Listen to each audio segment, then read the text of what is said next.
Assalamualaikum warahmatullahi wabarakatuh. Tabi pun. Nah, malam ini sudah malam juga. Saya kedatangan kakak saya, abang saya, senior saya,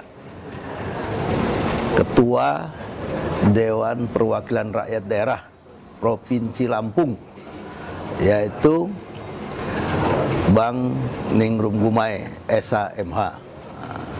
Nah, itu masih segar sekali nih, padahal ini capek nih. Ya, tapi karena untuk bangsa dan negara, kayaknya cerah aja. Ya bang, cerah bang ya? Amin, amin. Amin, cerah. Sehat terus. Amin, amin. Ya, jadi baru keliling-keliling kabupaten ya dalam rangka tatap muka dengan rakyat. Nama juga kepala rakyat kan, komandannya rakyat lah istilahnya kan, pimpinan rakyat, ketua DPRD Provinsi Lampung. Sekarang kunjung-kunjung ya.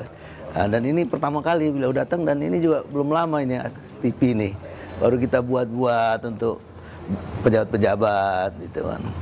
Nah, ini mau tanya-tanya Bang Gumai, kalau pendidikan politik anak muda di Lampung ini gimana ini? Edukasinya, jalannya itu gimana kayaknya? Ya, Kabik Bun. Ya Bun. Yang pertama saya ucapkan selamat dengan Ike Edwin TV. Ya, malam hari ini saya bisa silaturahmi kemari ya dengan keluarga.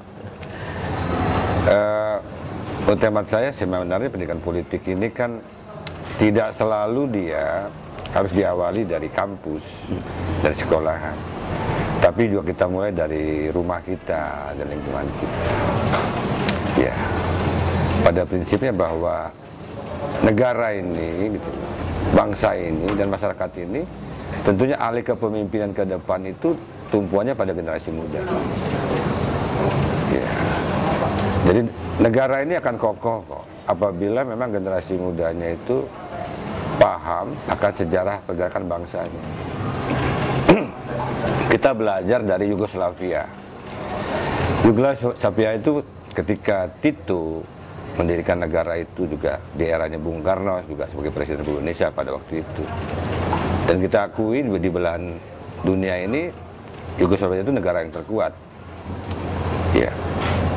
Militernya kuat, bahkan banyak pemain sepak bolanya juga ada kalangan militer. Ya. Tapi satu gitu.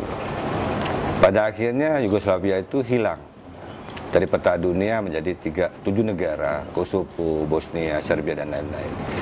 Kalau kita selusuri, kenapa? Karena rakyatnya lupa akan sejarah pergerakan bangsanya ketika Yugoslavia itu sendiri didirikan. Itu sebenarnya. Yang muncul adalah konflik kelompok, etnis, ras, dan lain-lain. Nah, harapan kita, bangsa kita ini kan dari Sabang sampai Merauke, dari Miangas sampai Rote, yang majemuk. Adat istiadat kita itu beragam, kaya. Jadi perbedaan-perbedaan itu bukan kelemahan, justru perbedaan-perbedaan itu kekayaan bangsa kita. Itu harus dipahami. Kita di Provinsi Lampung dan 15 kabupaten kota. Satu kabupaten dengan kabupaten lain secara topografi, monografi, dan geografi berbeda. Tapi tidaklah pula perbedaan itu merupakan suatu kelemahan kita, tidak. Kekayaan kita, keberagaman kita, keberagaman kita. Nah, generasi kita ke depan yang paling penting itu dia tidak hanya cukup pintar, tapi dia cerdas dengan kondisi lingkungannya, keluarganya, dan bangsanya. Ke depan kita juga ingin bahwa generasi kita itu menjadi seorang pemimpin. Berpolitik sih tanda kutip, ya, tidak harus jadi politisi, tapi menjadi pemimpin di instansi manapun, di lembaga manapun, itu bagian tidak terlepaskan dari organisasi yang juga salah satu diantaranya ada politiknya di situ. Politik ekonomi, politik dagang, ya, pertanian, dan lain-lain. Ya. Nah, yang tidak kalah penting, bagaimana pemimpin kita berkarakter. Berkarakter, dia memahami geopolitik daerah yang dia pimpin. Makanya dia penting berpolitik. Ya, topografinya, monografinya, geografinya, kemajemukannya, kearifan lokalnya, suasana kebatinan masyarakatnya, dia harus paham. Nah, dengan berkarakter itu dia akan jelas. Dia punya sikap. Sikap di sini ada ketegasan dalam prinsip. gitu loh.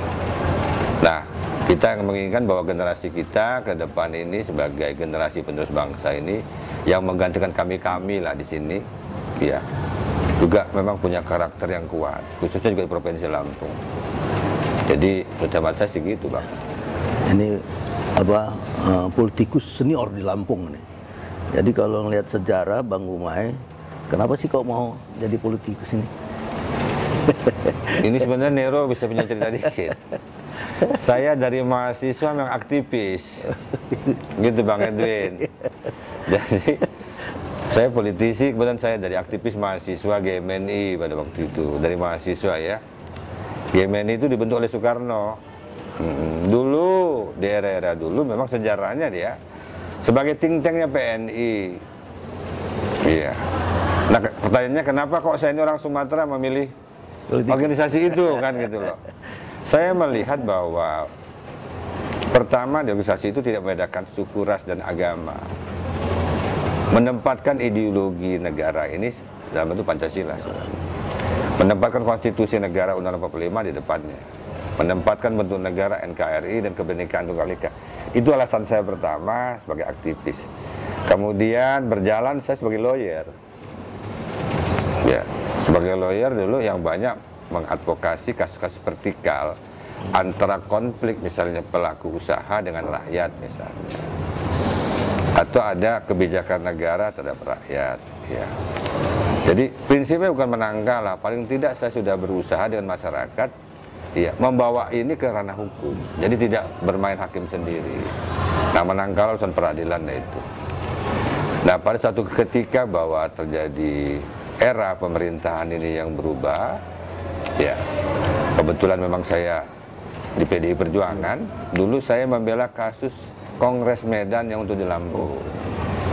Di tim pembela kasus tim pembela demokrasi Indonesia, Defender Demokrasi Indonesia.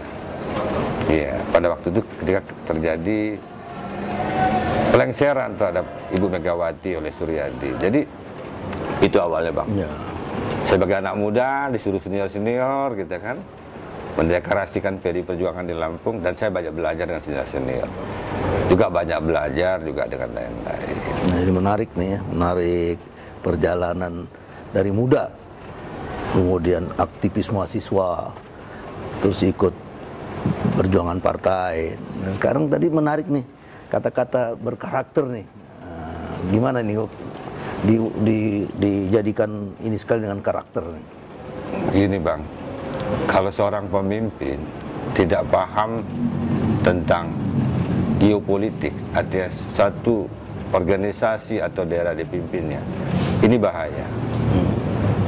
Yang muncul dia adalah kesewenang-wenang, karena dia tidak bisa memahami suasana kebatinan masyarakat yang dipimpinnya atau organisasi yang dipimpinnya. Dia hanya terima laporan yang sip-sip saja mungkin, yang enak-enak aja, beres, asal Bapak senang. Itu dia. Nah yang kedua, dia harus paham juga, seseorang pemimpin yang bisa memahami kemajemukan itu, dia harus jujur juga memahami adat istiadat dan budaya bangsa kita, bahwa setiap daerah, setiap suku, agama itu pasti punya karakter yang berbeda. Oleh sebab itu, menurut hemat saya, ketika dia memimpin, di mana bumi yang dia pijak, itu langitnya dijunjung. Jadi artinya bahwa kita tidak bisa memungkiri bahwa sebagai bangsa yang besar ini, bangsa yang berbudaya tinggi dan punya adat istiadat yang tentunya beragam. Kita tidak bisa menyamakan satu sama yang lain, walaupun kebijakan kita mungkin secara nasional atau provinsi itu sama. Tapi implementasinya menurut hemat saya beda. Beda sekali. Kita harus paham. Ya apalagi kita di Lampung kan, di Lampung ini dari ujung provinsi ini ke ujung yang lain, baik gunung-gunung, pantai dan lembahnya, itu masyarakatnya beragam. Betul, memang Lampung disatukan, tapi ada suasana batin dan suatu perbedaan yang ada satu dengan lainnya. Yakinlah. Jadi saya pernah membaca buku Profesor Hilman Hadikusumo. Ada Kuntaraja Niti, Raja Suku, dan Raja Asa kan gitu ya. Ada kitab yang putih, ada yang kuning, ada yang merah. Iya. Ya inilah, ini baru kita bicara Lampung. Belum yang tersebar di suku-suku, kepaksian dan lain-lain. Nah memang seorang pemimpin itu belum tentu dia bisa memahami itu semua, tapi paling tidak secara umum dia harus tahu. Gak bisa. Begitu juga yang pendatang itu sebenarnya bukan numpang, dia ya orang Lampung. Hanya persoalan sisilanya mereka berangkat dari daerah yang lain. Kita Lampung ini juga dulu bagian Sumatera bagian selatan. Tahun 64 kita menjadi daerah yang otonom gitu loh. Dari daerah Swapraja menjadi daerah yang menjadi provinsi. Jadi memang di sejarah. Pemimpin harus tahu sejarah juga.